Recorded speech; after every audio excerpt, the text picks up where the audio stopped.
नमस्कार, एक बार फिर से मैं अमित कुमार आपका अपने YouTube चैनल E3 एकेडमी पर स्वागत करता हूं। तो सबसे पहले मैं शुक्रिया अदा करना चाहता हूं। शुक्रिया अदा इस बात का कि आप सभी लोगों के द्वारा अच्छा मुझे पसंद किया जा रहा है, मेरी अकाउंट को पसंद किया जा रहा है, वीडियो को देखा भी जा रहा है। तो आप सभी लोगों का मैं शुक्रगुजार हूं। बस अपना प्यार और इसने इसी तरीके से मुझ पर बना के रखिए। मैं आपके इस भरोसे को पूरे तरीके से खरा उतरूंगा और मेरी पूरी कोशिश होगी कि आप लोगों को मैं पूरी अकाउंट इस चैनल के माध्यम से, इस प्लेटफॉर्म के माध्यम से आपको प्रोवाइड करवा सकूं। ओके, लेकिन इसके लिए आप सब लोगों को एक काम जरूर करना होगा। पहला काम तो वीडियो को शेयर करिए, यदि वीडियो आपको पसंद आता है तो वीडियो को लाइक करिए और सबसे इंपॉर्टेंट बात कि वीडियो को शुरू से अंत तक जरूर देखिए, वीडियो को स्किप मत करिए और जो भी पुराने लेक्चर डाले जा चुके हैं उन सारे लेक्चरों को जरूर देखिए। अब देखिए ना, आज हम लोग बात करेंगे अलाभकारी संगठन के वित्तीय विवरण का पार्ट 4 का, यानी कि पार्ट 1, पार्ट 2, पार्ट 3 पढ़ाया जा चुका है। जैसे कि आपको ऊपर भी दिख रहा होगा कि आज हम लोग अलाभकारी संगठन के वित्तीय विवरण का पार्ट 4 पढ़ेंगे। पार्ट 4 का मतलब है कि ये चौथी क्लास है। भाई आप जैसे स्कूलों में पढ़ते हैं तो एक दिन में तो कोई चैप्टर समाप्त नहीं हो जाता। उस चैप्टर को समाप्त करने के लिए 3 से 4 दिन या 6 दिन 7 दिन जो भी लगते हैं, वो यहाँ पे पार्ट का मतलब उस क्लास से है। बच्चा, यदि आप लोगों ने मेरे प्रीवियस लेक्चर को नहीं सुना है तो प्लीज प्रीवियस लेक्चर को सुनिए, क्योंकि वहां पर मैंने अलाभकारी संगठन के वित्तीय विवरण की पूरी थ्योरी और स्टार्टिंग के कुछ सवाल भी मैंने बता दिए थे। जिन लोगों ने मेरी कल की क्लास देखी होगी तो कल की क्लास में हम लोगों ने 3 सवाल लगा लिए थे, question number 1, question number 2, question number 3। आज हम लोग बात करेंगे क्वेश्चन नंबर 4 की। इसके पहले अगर बात की जाए तो प्रीवियस लेक्चर में हम लोगों ने अलाभकारी संगठन के वित्तीय विवरण की थ्योरी के बारे में बात की। सभी लोगों को गुड मॉर्निंग, बिल्कुल सभी लोगों को गुड मॉर्निंग। और आप इसी तरीके से मुझसे जुड़े रहा करिए, मुझे भी अच्छा लगता है आप लोगों से रूबरू होकर। जब यकीन मानिए मैं भी इंतजार करता रहता हूं कि कब 7 बजे और आप लोगों से मेरी मुलाकात हो। और अब तो एक पारिवारिक सा लगने लगा है आप सभी लोगों से मिलकर के। आप लोगों को पता नहीं मेरी क्लास कैसी लगती है, लेकिन मुझे बहुत अच्छा लगता है आप लोगों को पढ़ा करके। अपना प्यार और स्नेह इसी तरीके से हमेशा बना के रखिएगा, वादा करिए, ठीक है। चलिए, कोई भी अगर आपको समस्या है आप कमेंट के माध्यम से हमें बता सकते हैं। आप सभी लोगों के पास मेरा नंबर भी है, तो आप उन माध्यमों से भी हमसे संपर्क कर सकते हैं। ओके, चलिए तो बात करते हैं। देखिए, जब तक आपने थ्योरी नहीं पढ़ी है, आपको कॉन्सेप्ट नहीं पता, तो यहां ये लेक्चर आपको समझ में नहीं आने वाला है, ठीक है। तो अगर आपने प्रीवियस तीनों लेक्चरों को पढ़ा होगा तो आपको ये लेक्चर समझ में आएगा। मैं बार बार इसलिए बोलता हूं कि आप पुराने लेक्चरों को देखकर इस लेक्चर को समझिए, ठीक है। अब देखिए, पुराने लेक्चर में हम लोगों ने, इसके प्रीवियस लेक्चर में हम लोगों ने 3 सवालों को उठाया। मैं आपको पढ़ा रहा हूं receipt and payment account. Receipt and payment account का मतलब होता है प्राप्ति भुगतान खाता। मैं आपको यह भी बता चुका हूं कि जो प्राप्ति भुगतान खाता होता है वो एक वास्तविक प्रकृति का होता है। मैं आपको यह भी बता चुका हूं कि प्राप्ति भुगतान खाते का स्टार्ट शीर्षक से होता है, उसके बाद डेट लिखी जाती है, उसके बाद मैंने आपको बताया था कि इसके डेबिट पक्ष में रिसिप्ट लिखी जाते हैं। ये सारी बातें हम लोग कर चुके हैं, ठीक है। और अगर बात की जाए तो इसके क्रेडिट पक्ष में क्या लिखा जाता है, पेमेंट लिखा जाता है। ओके, ठीक है। उसके बाद हम लोगों ने यह भी चर्चा कर ली थी प्रीवियस लेक्चर में कि इसमें किन किन का लेखा नहीं होता। मैंने आपको बताया था कि जो भी अदत्त व्यय होते हैं, जो भी पूर्वदत्त व्यय होते हैं, जो उपार्जित आय होती है, जो अनुपार्जित आय होती है, उनका लेखा यहाँ पे नहीं किया जाता है। मैंने आपको ये भी बताया था कि जो डिप्रिसिएशन होता है यानी ह्रास होता है, जो अशोध ऋण होते हैं, उनका भी लेखा प्राप्ति भुगतान खाते में नहीं किया जाता है। बच्चा, मैंने एक बात और आपको बताई थी कि कोई भी शुल्क, कोई भी आय, कोई भी व्यय, वो किसी भी वर्ष से संबंधित हो, अगर यहाँ पर मिला है तो उसका लेखा यहाँ पर जरूर करते हैं। ओके, और सबसे इंपॉर्टेंट बात, कल भी मैंने आपसे बताया था कि प्राप्ति भुगतान खाते का शेष हमेशा क्या होता है, डेबिट होता है। याद रखिएगा, प्राप्ति भुगतान खाते में हमेशा प्राप्तियां ही क्या होंगी, ज्यादा होंगी। मुझे लगता है कि आप सभी लोगों को रिकॉल हो गया कल वाली मेरी क्लास। तो चलिए आज शुरुआत करते हैं आज के अपने पहले क्वेश्चन की। और अगर बात की जाए तो क्वेश्चन नंबर 4 की। तो आज का पहला प्रश्न है, लेकिन आपकी किताब को क्वेश्चन नंबर 4 है। सर, क्वेश्चन स्क्रीन पे लगा दीजिए, ध्यान से देखिए, क्वेश्चन को पढ़ लीजिए। क्वेश्चन स्क्रीन में लग गया होगा। अब देखिए ना, एक बार मैं फिर से बता दूं कि हम लोग शिवलाल बुक का इस्तेमाल कर रहे हैं। इसका एक कतई भी मतलब नहीं कि आपके स्कूलों में जो इस बुक लग रही है वो अगर कुछ दूसरी है, क्योंकि आप कॉन्सेप्ट समझने का प्रयास करिए, आप थ्योरी समझने का प्रयास करिए। हम किसी न किसी बुक का इस्तेमाल तो करते सवाल को लगाने के लिए, इसलिए हमने शिवलाल को चुना, क्योंकि ज्यादातर जगह शिवलाल ही चलती है अपने मध्य प्रदेश में। अगर आपके यहाँ नवबोध की लगती है तो कोई भी परेशानी वाली बात नहीं है। आप आप निष्फिक्र होकर, अगर आपसे वो सवाल नहीं बनेंगे वैसे तो आपसे बनेंगे, क्योंकि यहां पे मैं आपको कॉन्सेप्ट बताना चाहता हूं। ठीक है, कोई मैटर नहीं करता, आप किसी भी बुक से, दुनिया की किसी भी बुक से अगर आप अकाउंट पढ़ रहे हैं, अगर रिसिप्ट एंड पेमेंट अकाउंट वहां पर है जो कि आपके सिलेबस में है, तो आपसे वो बनेगा, इस बात की गारंटी मैं आपसे ले रहा हूं। लेकिन उसके लिए आपको पुरानी क्लासों को जरूर देखना पड़ेगा। ओके, ठीक है। अगर आपको फिर भी कोई समस्या है, आपकी नवबोध की बुक है या जीपीएच की बुक है, तो आप व्हाट्सएप के माध्यम से भी, कमेंट के माध्यम से भी अपने उन सवालों को मुझे भेज सकते हैं, उनका रिप्लाई मैं जरूर करूंगा। ओके, और एक बार फिर से मैं बता दूं कि आप सभी लोगों को पीडीएफ मिलेगी, पूरी थ्योरी और सवाल की पीडीएफ मिलेगी। थोड़ा सा धैर्य रखिए, जब ये चैप्टर हम खत्म कर देंगे तो थ्योरी और सवाल की पीडीएफ एक साथ में आप लोगों को भेज दूंगा। चलिए ठीक है, चलिए तो शुरुआत करते हैं। जैसा कि आप लोगों को क्वेश्चन स्क्रीन पे शो हो रहा होगा, एक बार सभी लोग क्वेश्चन को मिला लीजिए और फिर क्वेश्चन मिलाने के बाद आप अपनी बुक पे भी उसको मैच कर लीजिए, क्वेश्चन नंबर 4 में है कि नहीं है।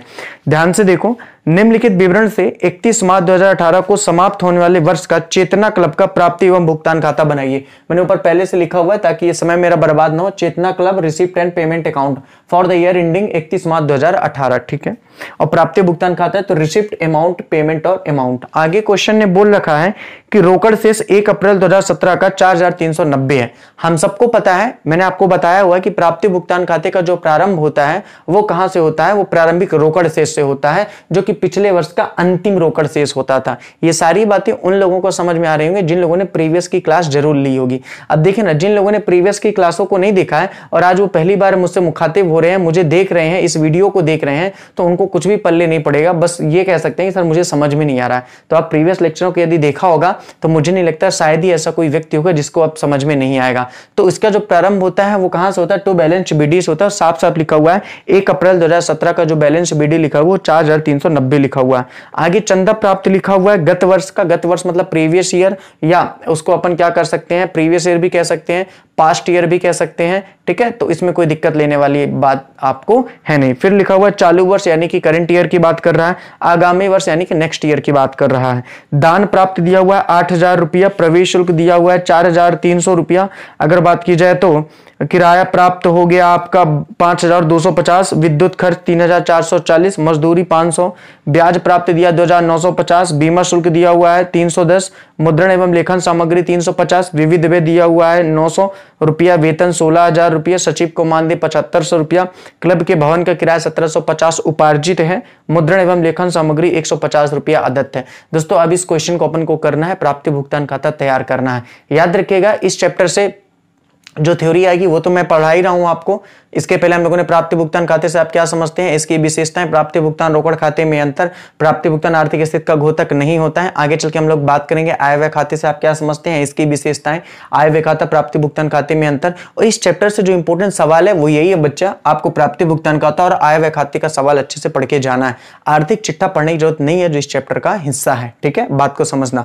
चलो तो पहले क्या दिया हुआ है, रोकड़ शेष दिया हुआ, तो अपन डायरेक्ट लिख लेते हैं टू बैलेंस बीडी, ठीक है। एकदम टू द पॉइंट बात किया करो और टू द पॉइंट सवाल भी लगाने का प्रयास किया करो, कोई भी दिक्कत नहीं आएगी। बहुत ही सिंपल सी ये सारे चैप्टर हैं। अब टू बैलेंस बीडी कितना दिया हुआ, वो दिया हुआ है 4390 रुपया, तो आप यहां पे आराम से लिख लो 4390 रुपया।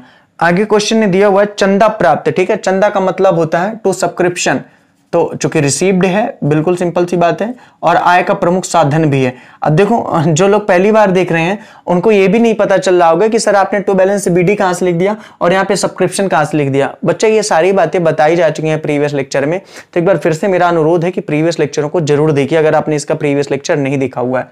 तो सब्सक्रिप्शन, अब देखिए ना, सब्सक्रिप्शन जो दिया हुआ है वो पहले लिखा हुआ है गत वर्ष का, ठीक है। किसका लिखा हुआ है, बोले वो लिखा हुआ गत वर्ष का। अब देखो गत वर्ष के लिए आप लास्ट ईयर का भी इस्तेमाल कर सकते हैं या प्रीवियस ईयर का भी आप इस्तेमाल कर सकते हैं, ठीक है, इससे कोई भी फर्क, या पास्ट ईयर का भी आप इस्तेमाल कर सकते हैं। मतलब यही होता है कि पुराना वर्ष।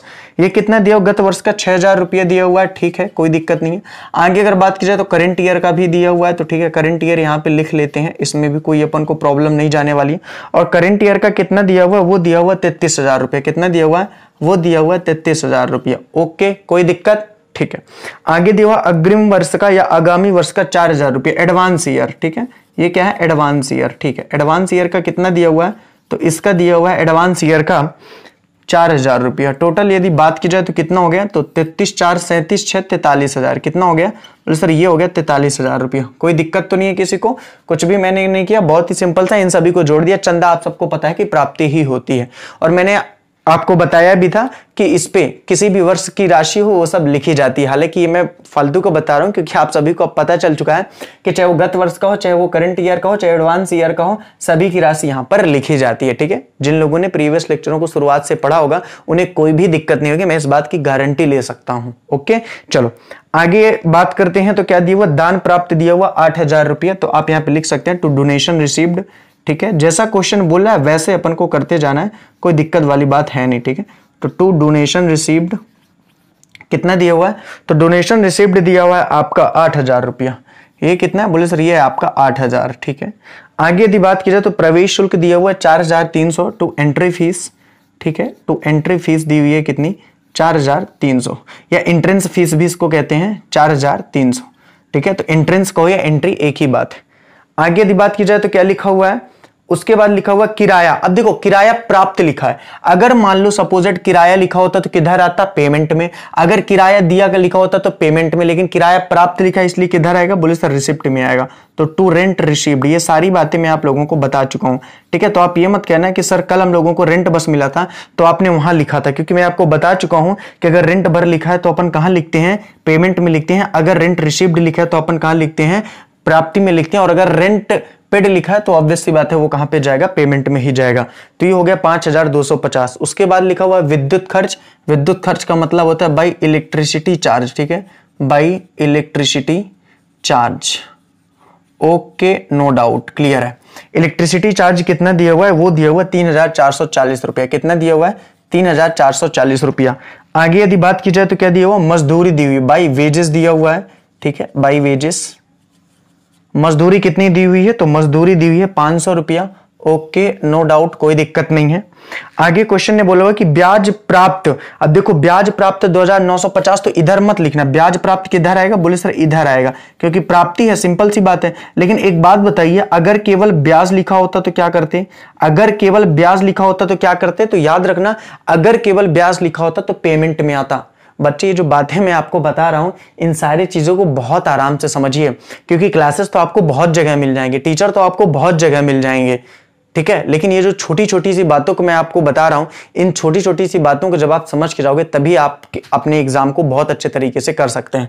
तो याद रखना, अगर इंटरेस्ट भर लिखा होता तो बाई में आता, अगर इंटरेस्ट पेड लिखा होता यानी ब्याज दिया तो बाई में आता, लेकिन अगर इंटरेस्ट रिसिप्ट दिया हुआ या रिसिप्ट दिया हुआ तो सिंपल सी बात है अब तो वो प्राप्ति में ही आएगा। और ब्याज प्राप्त कितना है, बोले सर 2,950 है। कितना है, बोले सर 2,950 है। ठीक है, आगे यदि बात की जाए तो क्या दिया हुआ है, बोले सर बीमा शुल्क दिया हुआ है, यानी कि प्रीमियम फीस दी हुई है, बाई इंश्योरेंस, है ना, बीमा है ना, तो by insurance fees. Insurance fees कितनी दी हुई है, मैं शॉर्ट में लिख रहा हूं, पूरी स्पेलिंग नहीं लिख रहा हूं, इतना तो आप सबको समझ रहे हैं। ठीक ना, तो इंश्योरेंस फीस जो दी हुई है वो कितना दिया हुआ है, तो इंश्योरेंस फीस दी हुई है 310 रुपया। ठीक है, इंश्योरेंस फीस 310 रुपया। ओके, आगे क्वेश्चन दिया, मुद्रण एवं लेखन सामग्री, स्टेशनरी, प्रिंटिंग एंड स्टेशनरी का खर्चा। ठीक है, ये भी क्या होता है, बाई होता है, क्योंकि एक प्रकार का भुगतान है, प्रिंटिंग एंड स्टेशनरी। ओके, ठीक है, कोई दिक्कत नहीं है। प्रिंटिंग एंड स्टेशनरी का कितना है, बोले सर 350 रुपया है। आगे यदि बात की जाए तो क्या है, विविध व्यय है। विविध व्यय को हम लोग बोलते हैं सन्ड्री एक्सपेंसेस। ये सारी चीजें आपको लिखी मिलेगी, परेशान बच्चा मत होना कि विविध व्यय को अगर हमको भूल जाएगा एग्जाम में क्या होता है, तो भाई एग्जाम में इंग्लिश हिंदी दोनों लिखा रहेगा। तो अगर विविध व्यय को देखना है तो बगल में लिखा रहेगा कि सन्ड्री एक्सपेंसेस है। और कितना है, बोले सर ये दिया हुआ 900 रुपया। सन्ड्री एक्सपेंसेस कितना दिया हुआ है, तो ये दिया हुआ 900 रुपया। आगे क्वेश्चन ने दिया हुआ वेतन 16,000 रुपया, तो जल्दी से अपन इसको कर लेते हैं। सैलरी को कितनी है, बोले सर सैलरी दी हुई है 16,000 रुपया, तो बस 16,000 कर लेते हैं, कोई दिक्कत वाली बात नहीं है। ओके, क्लियर है। आगे क्या दिया हुआ, बोले सर आगे दिया हुआ है सचिव का मानदेय, ऑनरम सेक्रेटरी, तो भाई ऑनरम सेक्रेटरी कर देते हैं। हम सबको पता है, कल हम लोगों ने इसके बारे में बात भी की थी, सेक्रेटरी के बारे में यानी सचिव के बारे में। और इसका मानदेय कितना है, 7500 रुपया। मानदेय मतलब सचिव का वेतन की ही बात कर रहा है। ठीक है, ओके, भुगतानी होता है, क्योंकि सचिव हम जब रखते हैं अपने फर्म में, गैर व्यापारिक संगठन में, तो उसको पैसे देना पड़ता है, जो मानदेय कहलाता है। अब देखो इसके बाद ध्यान से देखो, क्लब के भवन का किराया दिया हुआ 1750, तो क्या भवन का किराया यहां पे लिखेंगे, बिल्कुल लिखेंगे, लेकिन उपार्जित है इसलिए नहीं लिखेंगे, क्लब के भवन का किराया भर लिखा होता तो हम यहाँ पे लिखते, लेकिन क्योंकि बच्चा वो उपार्जित है इसलिए क्लब के भवन का किराया यहाँ पर नहीं लिखेंगे, क्योंकि उपार्जित अनुपार्जित आय व्यय नहीं लिखा जाता है, अदत्त और पूर्वदत्त। तो इसका लेखा यहाँ पर नहीं होगा। आगे लिखो मुद्रण एवं लेखन सामग्री 150 रुपया अदत्त है। तो मुद्रण एवं लेखन सामग्री जब 150 रुपया अदत्त है तो इसका भी लेखा यहाँ पर नहीं करेंगे, क्योंकि अदत्त व्ययों और पूर्वदत्त व्ययों का लेखा यहाँ पर नहीं किया जाता है, इनका लेखा नहीं किया जाता है। तो बस फिर अपन को क्या करना है, जोड़ के घटा दो जल्दी से। तो इन सब चीजों को यहां से जोड़ लो पहले, है ना। तो इन सब चीजों को जब आप जोड़ोगे तो टोटल कितना आएगा, बोले सर ये टोटल आएगा 0, 5 5 10, 10 9 19। ठीक है, आराम से जोड़ना है, गलत नहीं होना चाहिए कैलकुलेशन। 3 6 2 8 9 8 17, 4 3 7 7 8 7 15, 4 19, 5 24, 2 26। ओके ठीक है, कितना आ गया यहाँ पे 26 आ गया। ठीक है, अच्छे से आराम से इसको जोड़ना ताकि अपन का गलत नहीं होना चाहिए। चलो आगे यदि बात करते हैं, एक बार फिर से इसको काउंट कर लेते हैं, गलत ना हो। 67 890 जा रहा है, ठीक ना। एक बार इसको चेक कर लेते हैं, रुक जाओ, ये डेली प्लस का इश्यू हो ही जाता था ना। 9 हो गया यहाँ पे, 9 5 14, 5 19 हो गया। ठीक है, 3 हो गया, अच्छा ये 3 हो गया, 4 3 7 2 9 9 18। ठीक है, 18 हो गया, एक हासिल आई। 4 1 5 3 8 8 16, 4 20, 5 25, 2 27। कितना हो गया यहाँ पे 27 हो गया। ओके है, ठीक है। फिर आगे क्या है, 4 2 6, 67,890 आएगा। ओके बच्चा क्लियर है, कोई दिक्कत नहीं है। 67,800 कितना आएगा, 90 आएगा। ओके, प्राप्तियां हो गई। अब इन सारी चीजों को आपको जोड़ देना है और जोड़ करके 67,890 में घटा देना है और ये आपका निकल आएगा बाई बैलेंस शीट, यानी कि अंतिम शेष। तो आपको क्या जोड़ना है क्या घटाना है एक बार फिर से देख लो, समझ लो। ये आपका तो आ ही गया था 67,890। ध्यान से समझो इस बात को, क्योंकि ये चीजें भी काफी सारे बच्चे गलत करके आते हैं। मेरे को पता है कि 67,890 तो उनको समझ में आ गया है। ठीक है, इसको थोड़ा सा ऊपर लिख देते हैं ताकि ये चीजें आपको दिखें। ये 67,890 मैंने लिखा हुआ है। ठीक है, ध्यान से बच्चा देख लो, ये मैंने लिखा हुआ 67,890, 67,890। ओके ठीक है। अब ये जो 67,890 आया है वो किसका है, बोले वो प्राप्ति का है। और जो भी इधर के भुगतान है, इन भुगतानों को हमको क्या करना है, माइनस करना है। तो जल्दी से इन सबको जोड़ लो। ठीक है, तो इन सबको जब आप जोड़ोगे तो कितना आएगा यहाँ पे, बोले सर ये आएगा 0। ठीक है, 4 1 5 5 10 10। ठीक है, 0 4 5 4 9 3 12 3 15 15 9 24 24 24 24 5 29। हासिल भी थी क्या, ध्यान नहीं दी मैंने, एक बार फिर से जोड़ लेते हूँ। 5 हो गया, एक हासिल जोड़ दिया था, 5 5 10 3 13 3 16 16 9 6 15 25 25 5 30। ठीक है, 3 हासिल बची। उसके बाद 3 के बाद कितना हो गया, ये 6 3 9 9 9 7 16 16 16 के बाद हासिल कितनी बची थी, 3। तो 16 3 19। ठीक है, 3 हासिल बची थी ना। और फिर उसके बाद कितना बचा, 1। तो 1 के बाद कितना हो जाएगा, ये 6 1 7। ठीक है, कितना हो जाएगा, एक सेकंड गड़बड़ कर रहा हूं, ये जोड़ना हर दिन गलत हो जाता है। अब बहुत आराम से इसको जोड़ना पड़ेगा। एक तो एक्चुअली क्या है, ऑनलाइन है तो चीजें थोड़ा सा जल्दबाजी के चक्कर में गलत रहती है। बहुत आराम से जोड़ लेते हैं इसको, ठीक है ना। ये आ गया आपका 0। ओके, 4 है, 5 है, 5 10 है। ठीक है, तो 10 आ गया, ये कोई दिक्कत नहीं है।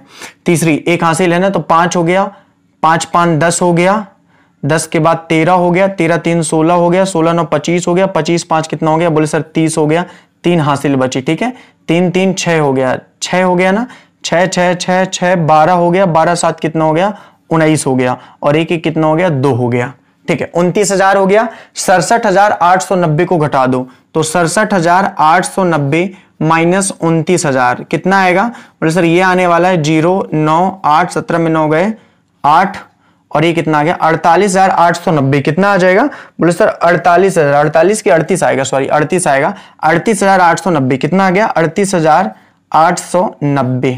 ओके ठीक है, ठीक है। एक कैलकुलेशन थोड़ा सा आप चेक कर लिया करो अच्छे से, ठीक है। क्योंकि एक्चुअली होता क्या है कि अपन सीक्वेंस से लिखते हैं तो वो थोड़ा सा कभी ऐसा हो गया, जैसे यहाँ पे मैंने 6,000 को 600 मान लिया था तो 6 के साथ जोड़ दिया था, तो ये काम थोड़ा सा आप कर सकते हैं, ठीक है। ओके, तो कितना आ गया, 38,890 आ गया। ओके ठीक है, कोई दिक्कत वाली बात नहीं है, ठीक है। चलो तो देखो इस सवाल पे ऐसा क्या था जो आप लोगों से नहीं बन रहा था भाई, बहुत ही सिंपल सा, भुगतान सारे मैंने लिख दिए, प्राप्तियां सारी मैंने लिख दी, और जो अदत्त था उसको मैंने नहीं लिखा, जो उपार्जित था उसको मैंने नहीं लिखा, क्योंकि मैं पहले ही बता रखा हूं कि उनको अपन का लेखा नहीं करते हैं। क्लियर है? यहाँ पे जल्दी से इसका स्क्रीनशॉट ले लीजिए या वीडियो को दोबारा देख करके पॉज करके लिख लीजिएगा, क्योंकि यहाँ पे वीडियो पॉज होगा नहीं, ठीक है, लाइव सेशन है, तो उसको बाद में वीडियो को पॉज करके लिख लेना, दोबारा देख लेना इस वीडियो को, और फिर इसको अपनी नोट्स में भी बना सकते हो। चलो ठीक है, या तो स्क्रीनशॉट भी इसकी खींच सकते हो, ठीक है। वैसे तो आपको नोट्स में ये सारी चीजें मिलेंगी, लेकिन पहले से अगर आपको तैयारी करके रखना है तो थोड़ा सा इसको आप लिख भी सकते हो, नोट कर सकते हो, ठीक है। चलो तो सर लगा दीजिए आज का अपना अगला क्वेश्चन, क्वेश्चन नंबर 5, ठीक है।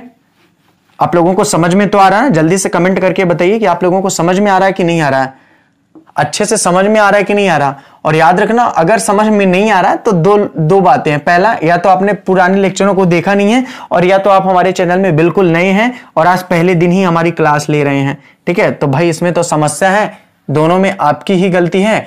आखिर आपने पुराने क्लासेस को क्यों नहीं देखा हुआ है और आज आप हमसे क्यों जुड़ रहे? भाई पहले जुड़ना था ना हमसे, ठीक है। तो कोई दिक्कत नहीं, अगर आज जुड़ रहे हो तो पुराने लेक्चर पड़े हुए हैं तो आप प्लेलिस्ट में जाके उसको देख सकते हो। चलो ठीक है, चलें अपने अगले क्वेश्चन में, क्वेश्चन नंबर 5। एक बार ध्यान से क्वेश्चन नंबर 5 को मैच कर लीजिए। क्वेश्चन नंबर 5 में लिखा हुआ है कि निम्नलिखित जानकारी से 31 मार्च 2018 के वर्ष के लिए प्रगति क्लब का प्राप्ति भुगतान खाता बनाइए। प्रगति क्लब है तो चलो भाई प्रगति कर देते हैं इसके, जब प्रगति का है तो, ठीक ना, प्रगति क्लब, ओके प्रगति क्लब जी, ठीक है, प्रगति क्लब। चलो आगे क्वेश्चन ने क्या बोला है, प्रगति क्लब का जो खाता है प्रारंभिक रोकड़ शेष 3600 है। अब जैसे जैसे बोला है वैसे वैसे अपन को करते जाना है, ठीक है। बहुत आराम से समझना आप क्वेश्चन को। पहले क्या दिया हुआ है, बोला दिया हुआ है कि प्रारंभिक रोकड़ शेष 3600 है, तो भाई यहां पे अपन ने लिख दिया to balance BD. To balance BD कितना है, बोले सर टू बैलेंस बीडी है 3600 रुपया, तो हमने यहां पे 3600 कर दिया, ठीक है। आगे क्वेश्चन ने बोला हुआ सदस्यता शुल्क। सदस्यता शुल्क का मतलब क्या होता है, मेंबरशिप फीस। अब देखो ना, ये मेंबरशिप फीस क्या होती है, इसके बारे में भी मैं आपको बता चुका हूं।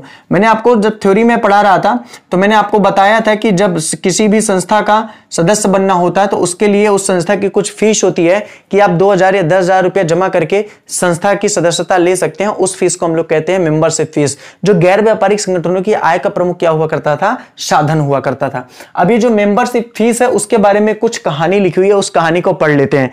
क्वेश्चन ने लिखा हुआ क्लब के 500 सदस्य। ध्यान से यहां पे पहले भी समझना, क्लब के कुल कितने सदस्य हैं, बोले सर 500 सदस्य हैं। सदस्य हैं ये क्या है, बोले सर सदस्य हैं, कोई दिक्कत नहीं है, ठीक है। आगे क्वेश्चन ने बोला हुआ है कि प्रत्येक सदस्य से 20 रुपया लेना था, यानी प्रति सदस्य कितना लेना था, 20 रुपया। सदस्य कितने हैं, बोले सर 500 हैं। प्रति सदस्य का मतलब समझते हो, प्रति सदस्य का मतलब हर एक सदस्य से 20 लेना था, यानी 500 सदस्यों से कितना लेना था, बोले सर 1000 लेना था, कि 10,000 होगा, 10,000 होगा, 500 गुणे 20 कितना होगा, 10,000 होगा।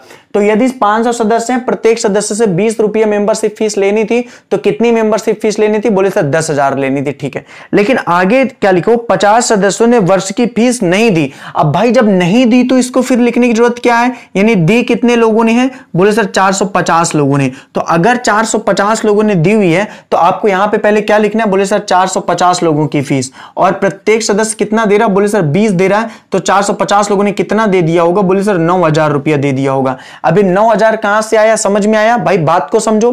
क्लब में कितने सदस्य थे, 500 थे, लेकिन 50 सदस्यों ने नई फीस दी, तो कितने दी, बोले सर 450 ने दी। प्रति सदस्य 20 रुपया लेना है तो कुल कितना मिल गया, बोले सर 9,000 रुपया मिल गया। ओके है, क्लियर है यहां तक, आगे पढ़ो। आगे क्वेश्चन ने दिया कि 25 सदस्यों ने आगामी वर्ष की फीस दे दी, यानी कि एडवांस भी 25 सदस्यों ने दे दिया। क्या दे दी, एडवांस फीस। किन सदस्यों ने, बोले सर 25। अब बात को समझने, यहां पे मैंने 25 लिखा, प्रति सदस्य कितना मिल रहा है, बोले सर 20 मिल रहा है, यानी कि कितना, बोले सर ये हो जाएगा 500, यानी कि 500 रुपया क्या मिल गया, बोले सर एडवांस में मिल गया। 500 रुपया बच्चा क्या मिल गया, बोले सर एडवांस में मिल गया। तो फाइनल यदि बात की जाए तो मेंबरशिप फीस से कुल कितना पैसा आ चुका है, बोले सर मेंबरशिप से पैसा कुल आ चुका है 9,500 रुपया। अब ये बातें एक बार फिर से समझो, बहुत आसान है भाई। क्लब में कुल कितने सदस्य थे, बोले सर क्लब में थे 500 सदस्य, प्रति सदस्य 20 लेना था, यानी कि अगर 500 सदस्य पूरे पैसे देते तो 10,000 रुपया मिलता। लेकिन हुआ क्या कि जो 50 सदस्य थे उन्होंने फीस नहीं दी, तो अगर 50 ने नहीं दी तो 450 ने दी होगी। भाई जो नहीं दी उसको थोड़ी यहां लिखेंगे, जो मिल गई है उसको ऊपर लिखेंगे। तो 450 ने दी किस हिसाब से, 20 के हिसाब से, तो 9,000 रुपया तो यहां मिला।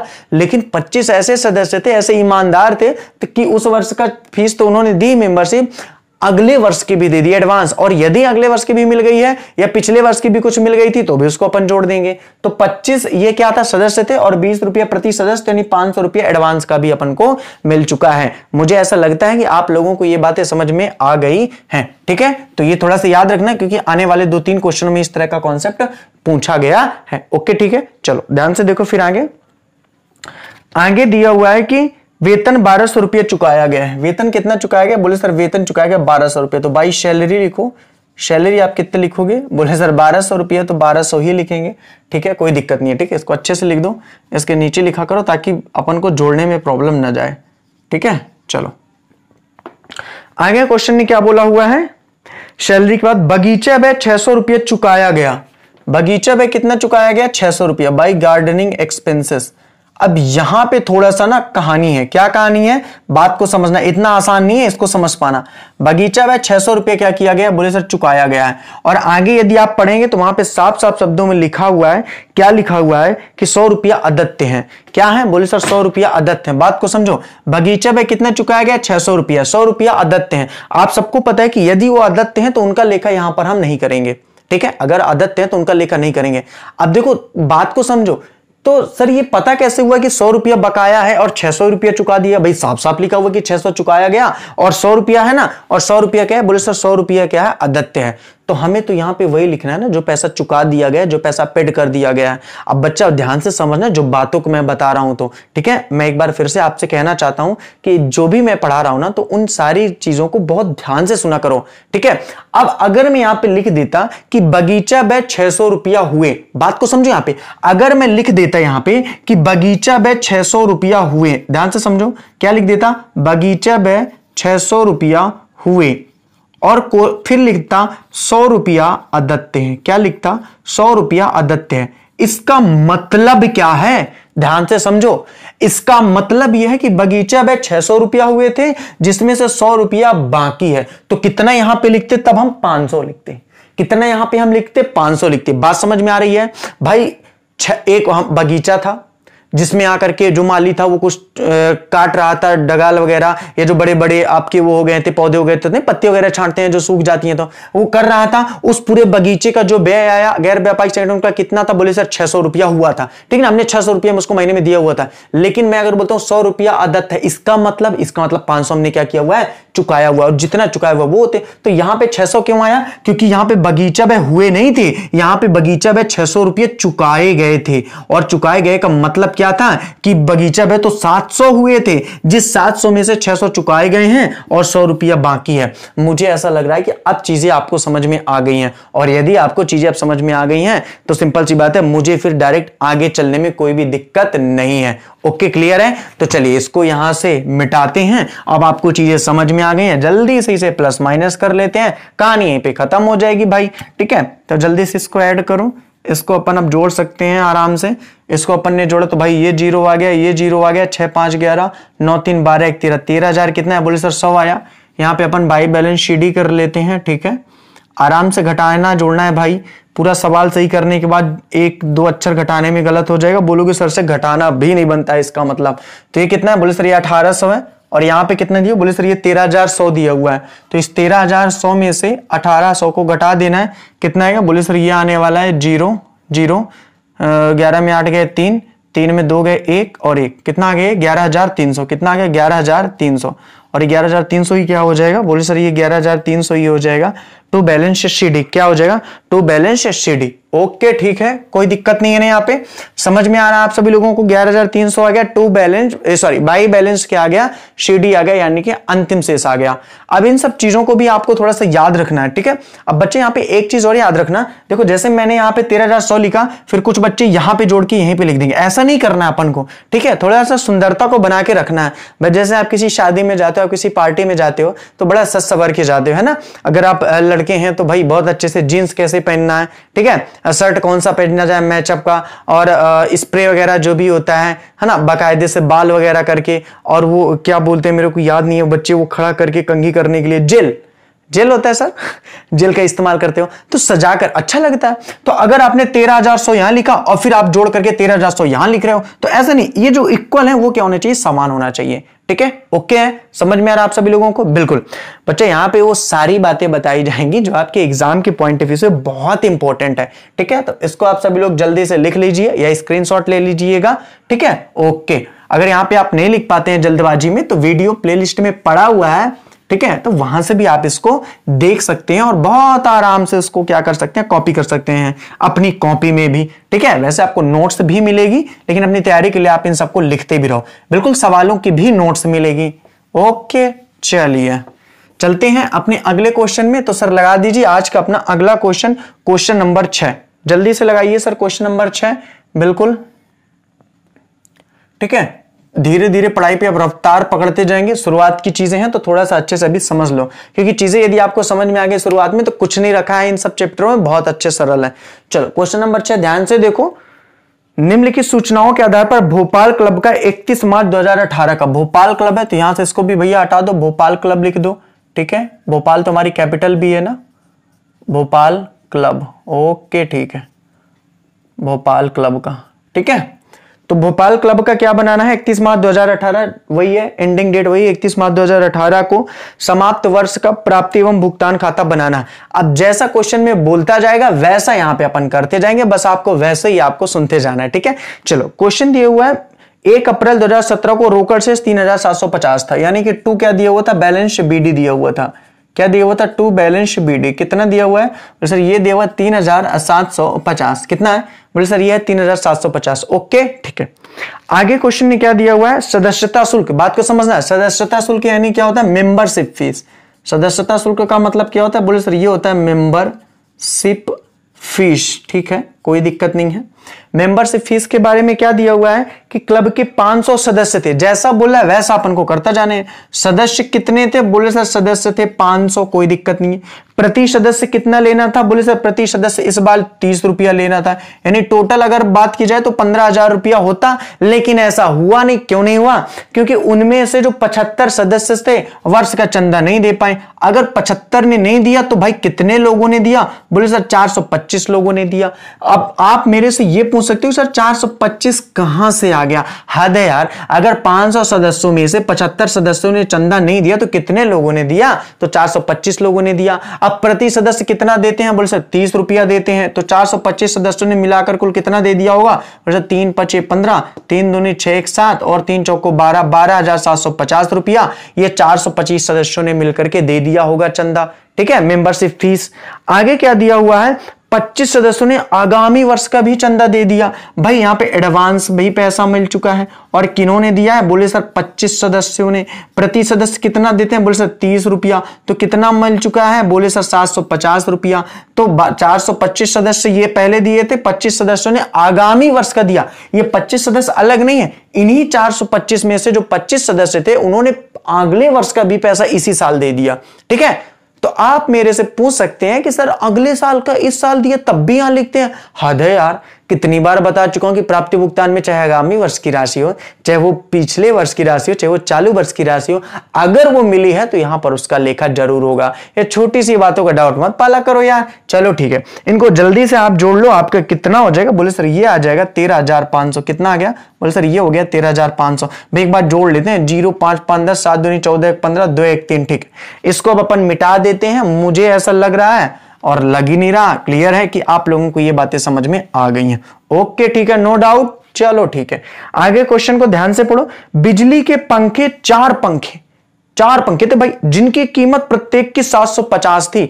इस हिसाब से अगर बात की जाए, बात को समझना, पहले यहां पे लिख लो इलेक्ट्रिक फैन, भाई पैसा लगा होगा, इलेक्ट्रिक फैन।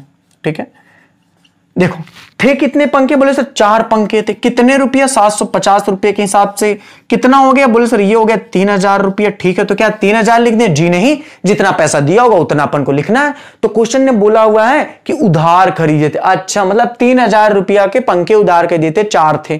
प्रत्येक का मतलब होता है एक पंखा 750 रुपया का था। ओके ठीक है ठीक। आगे क्वेश्चन ने बोला जिसमें से 1000 रुपया का ही भुगतान किया गया। भाई मैटर तो ये करता है ना कि पैसा दिया कितना गया है। मैंने आपको क्या बोला कि बगीचा बे हुए कितने हैं ये मैटर नहीं करता, बगीचा बे चुकाए कितने गए हैं ये मैटर करता है। तो इलेक्ट्रिक फैन का पैसा हुआ कितना है ये मैटर नहीं करता, इलेक्ट्रिक फैन का पैसा चुकाया कितना गया ये मैटर करता है। समझ में आ रहा है? आ रहा है कि नहीं आ रहा है? एक बात आप लोगों से बताना चाहता हूं, फिर से ध्यान से समझो। अगर आपको मेरे से जुड़ गए ना और मैं आपसे जुड़ गया तो इतना जबरदस्त अकाउंट की क्लास चलने वाली है। ये तो शुरुआत है, अभी तो ट्रेलर है। पिक्चर जब चलेगी तब आपको मजा आएगा अकाउंट पढ़ने में। ठीक है चलो ठीक है। तो ये कितना हो गया 1000, यानी जितना भुगतान किया वो लिखना है। अब आपको एक चीज क्लियर हो गई, सर समझ में आ गया। यहां पर वो राशि लिखते हैं जो भुगतान की गई है, जो होती है वो लिखा नहीं जाता है। क्लियर है यहां पे?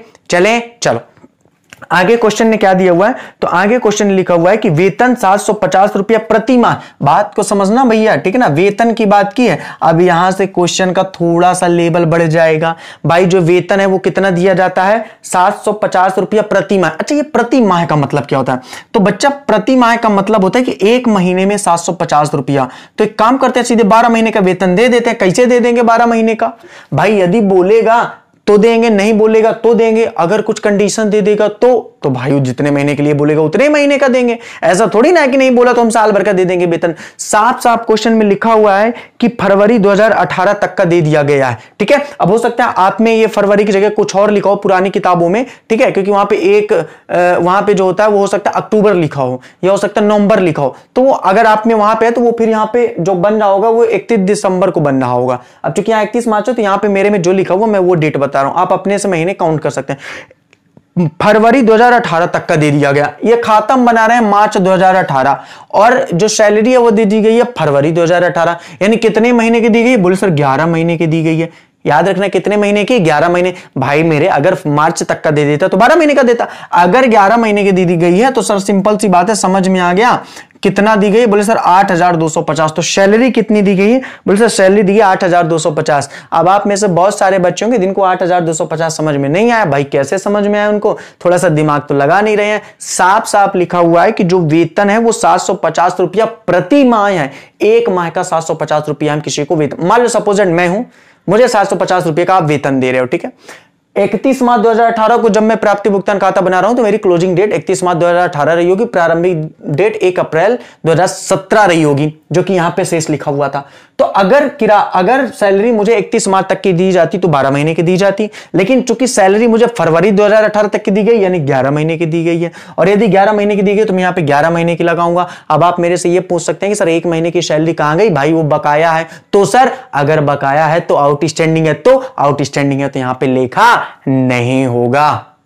समझ पा रहे? आउटस्टैंडिंग है तो लेखा नहीं होगा। बस भाई समझ में आ गया। आगे देखो, किराया क्लब माह अप्रैल 2018 तक का दे दिया गया।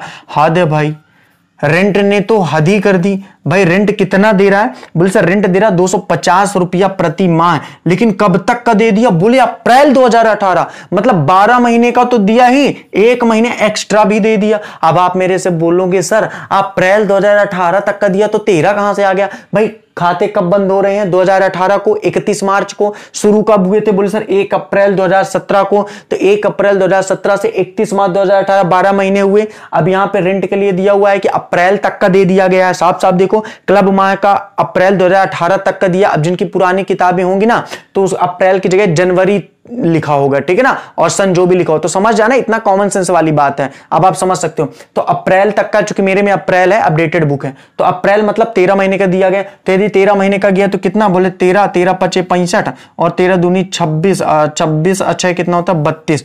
3000 कितना आएगा? बोले सर 3250 आएगा। अब आप में से बहुत सारे बच्चे मेरे से पूछ सकते हैं कि सर ये 3250 जो रेंट आया है वो 13 महीने का क्यों लिख दिया? भाई 12 महीने का ना लिखेंगे? अरे 1 महीने का एडवांस दिया है तो क्या एडवांस दिया तो यहां पे नहीं लिखेंगे? भाई एडवांस मिला हो, चाहे प्रीवियस का हो चाहे वो करंट का हो, जो भी आए हुए है अगर मिली है तो लिखेंगे। ठीक है, तो 12 महीने का तो रेंट दिया ही, 1 महीने का एक्स्ट्रा भी दे दिया, चूंकि दिया था इसलिए यहां पे हमने लिख दिया। ओके डन है, डन है यार, इतना भी मत सताओ मेरे को।